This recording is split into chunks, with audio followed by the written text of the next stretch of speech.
Happy spring, guys. We made it through another winter season. It's definitely spring here on the homestead. We have been so busy lately. We have lots of new sprouts in the greenhouse, of course. There's some plants coming up outside. There's just something about when the lemon balm and the catnip starts to peek through the soil. It's just so beautiful and such a promise of something great coming. Um, we have some new animals to show you guys. It's animals that we've raised before, but not this breed. Um, Caleb is actually currently prepping a new pasture area for some new animals that we have never had before. They're coming from our friends over at Hannah's Homestead in Indiana, so we're really excited to partner with them.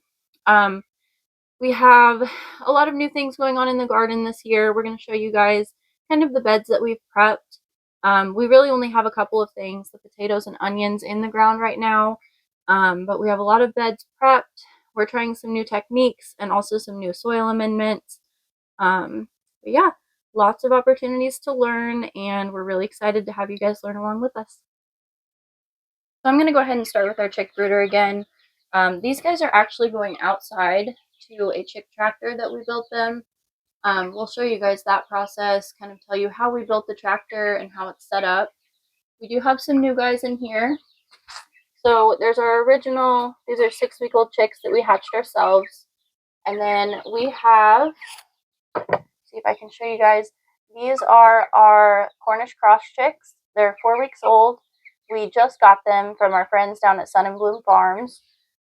And they also gave us a couple of these beautiful little white turkeys, and they are just the sweetest thing. I love them so much.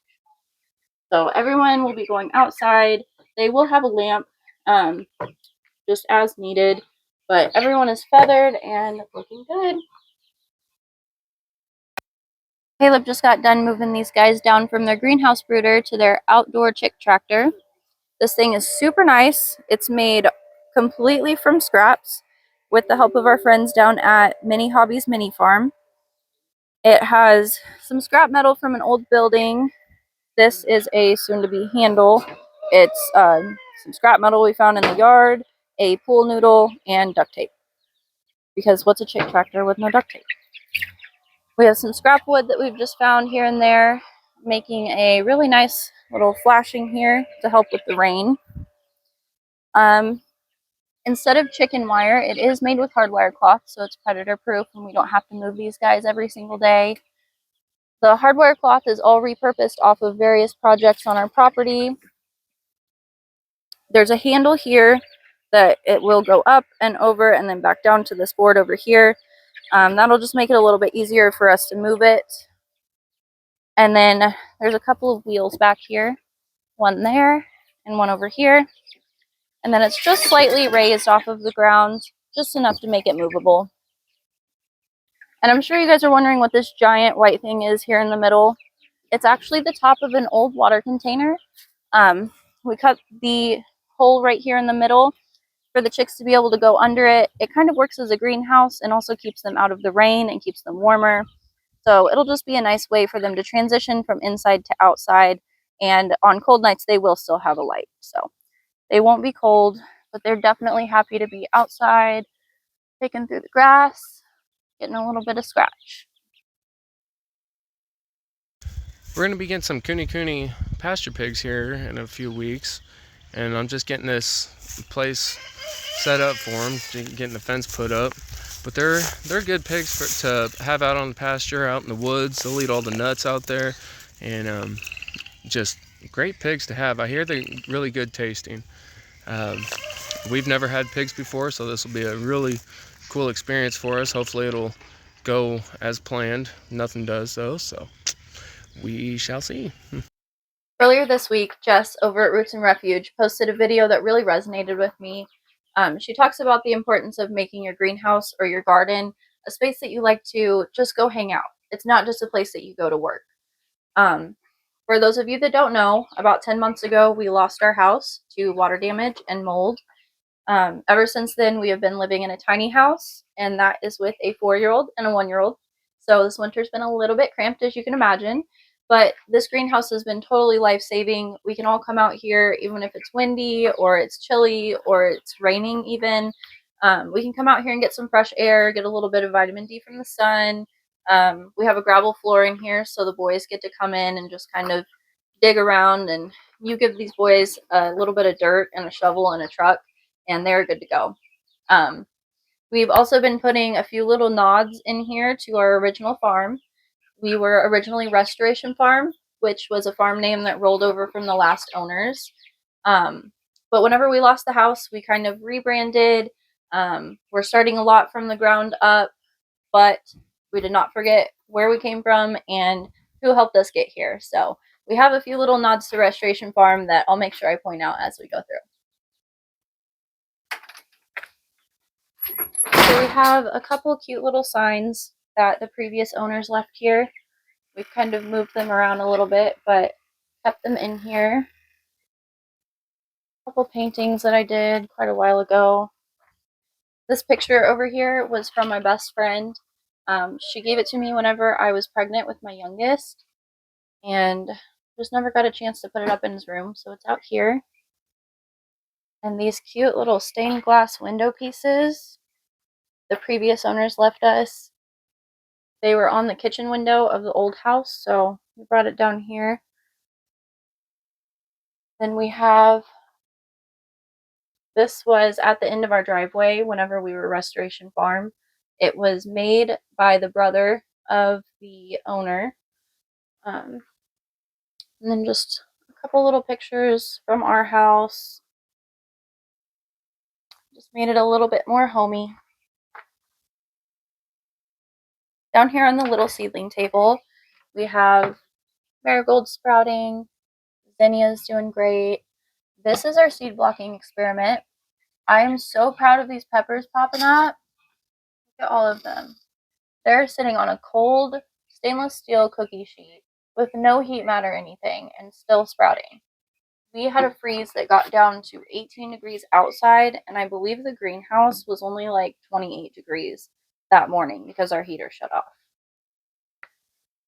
Then we have, there's a lot of weeds in this. I really need to clean this one out. But these little guys are thyme and lots of oregano.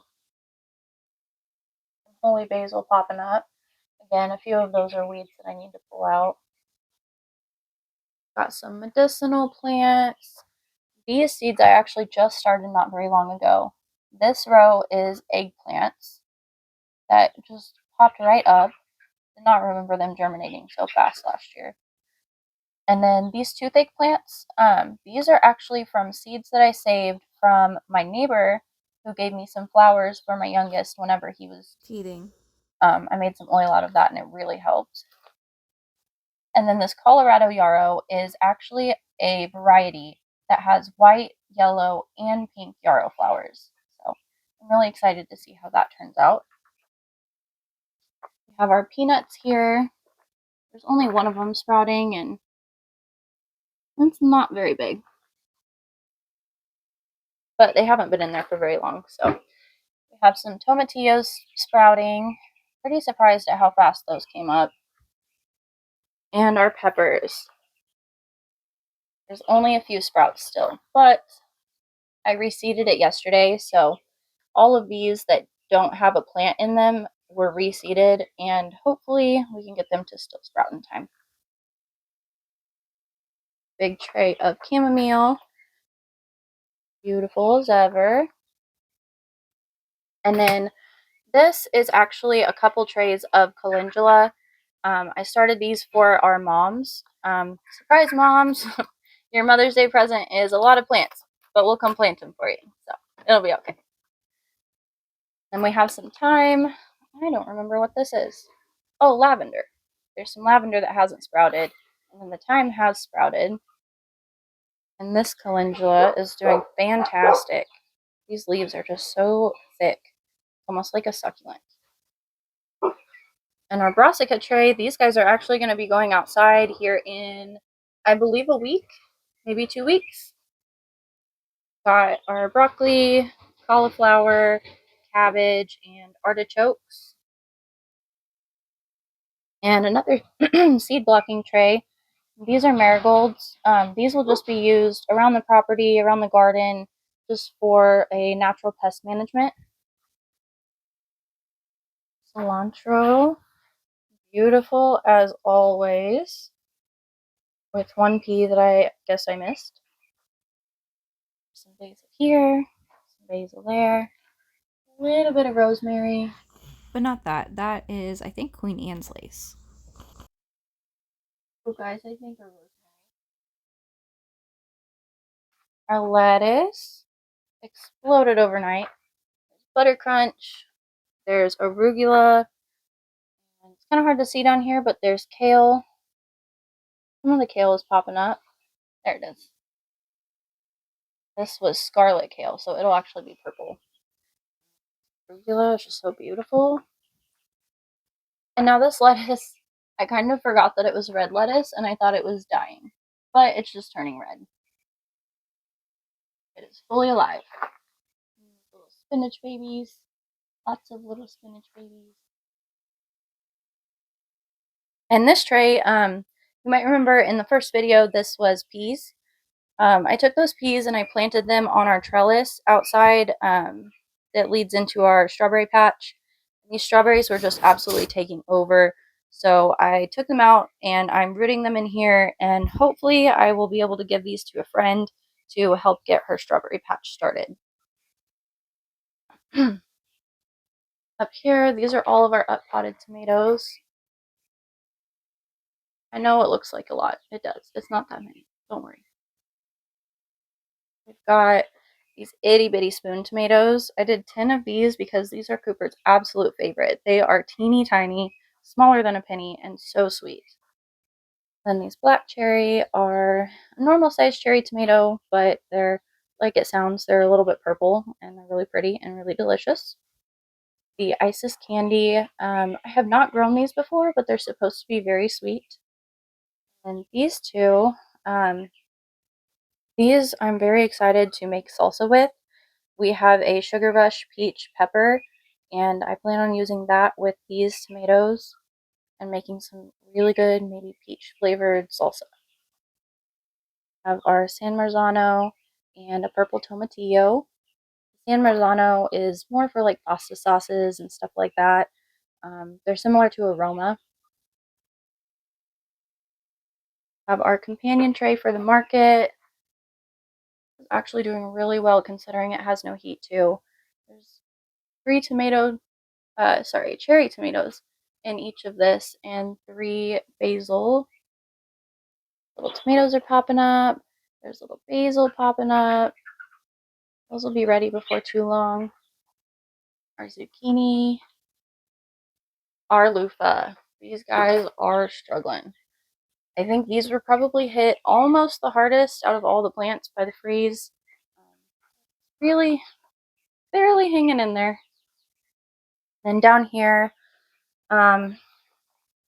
definitely what got hit worst was the grapes. These poor guys are just not very good. I'm hoping they're still alive though. We're just going to cut right here, cut this off, and hopefully it'll still live. This grape is equally as sad. So fingers crossed that those guys will be okay.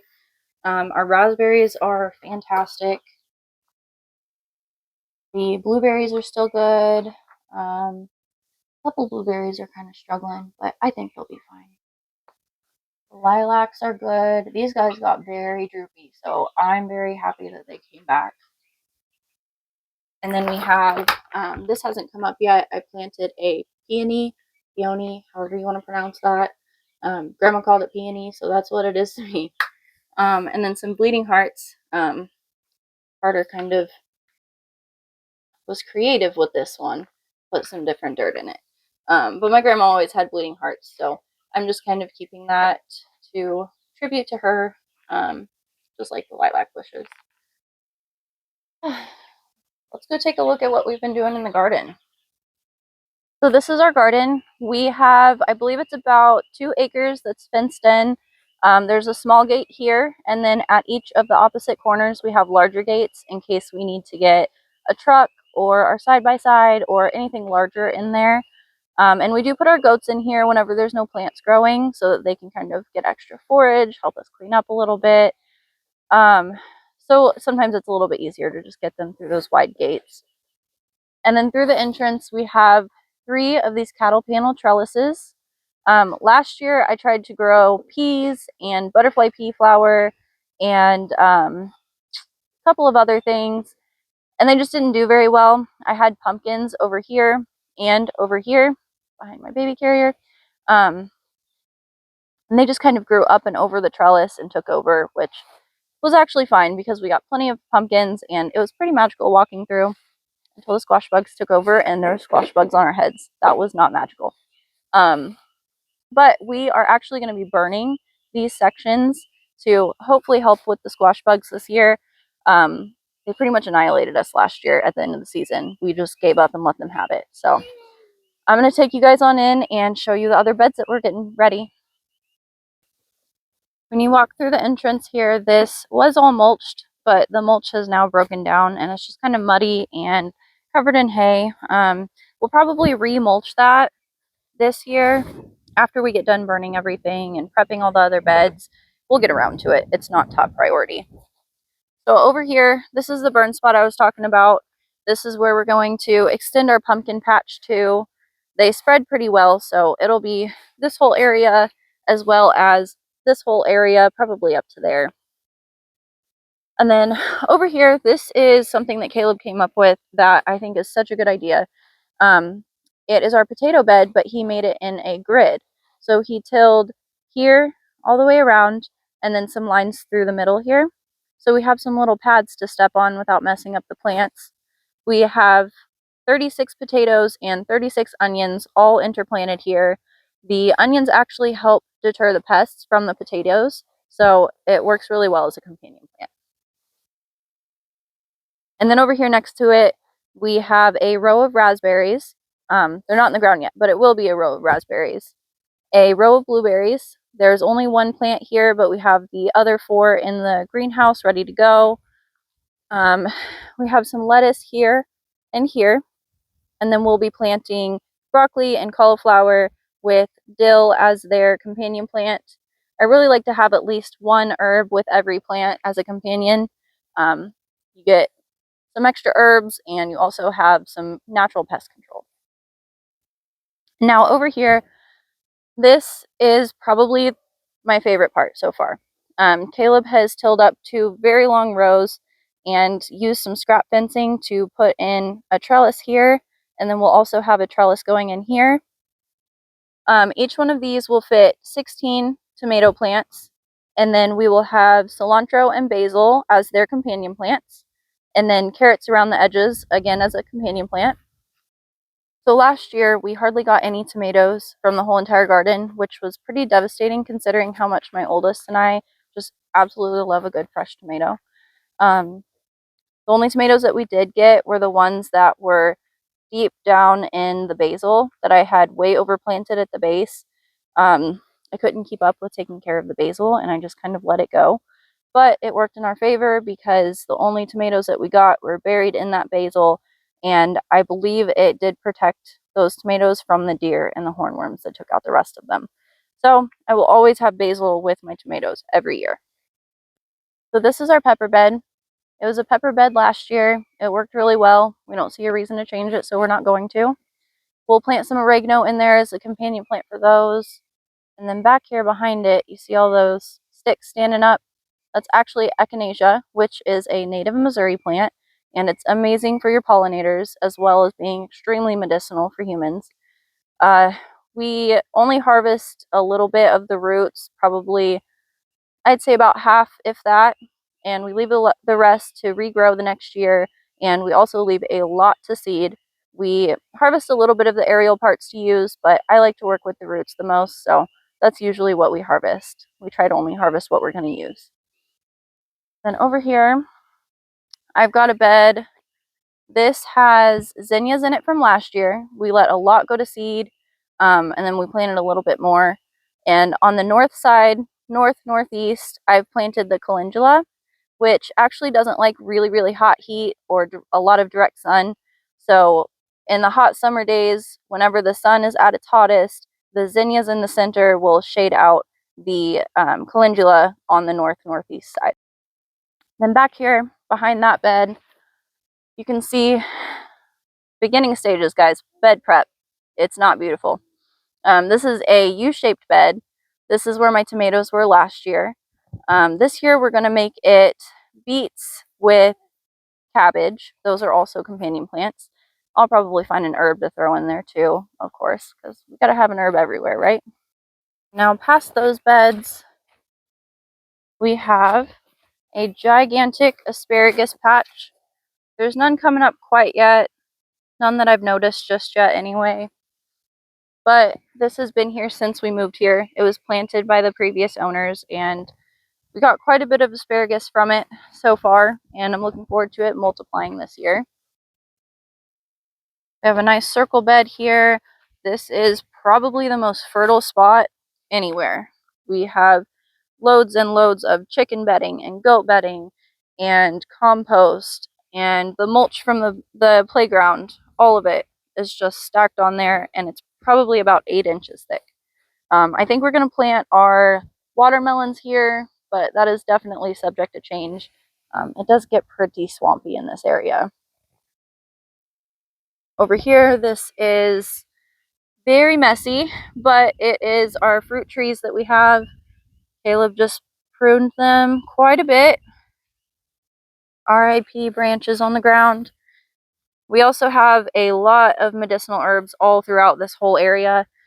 These peach trees and the pear trees, they give such good shade. Any kind of shade plant does fantastic under here. We have, I think there's some lemon balm. There's lemon balm all over our property. There's some roses, some oregano, lavender. I think we have some stevia. There's lots of herbs in this little section. Borage. Oh my gosh, fresh borage. Tastes so good. The little flowers, and they're beautiful. Over here, these are our fig trees. Again, heavily fertilized.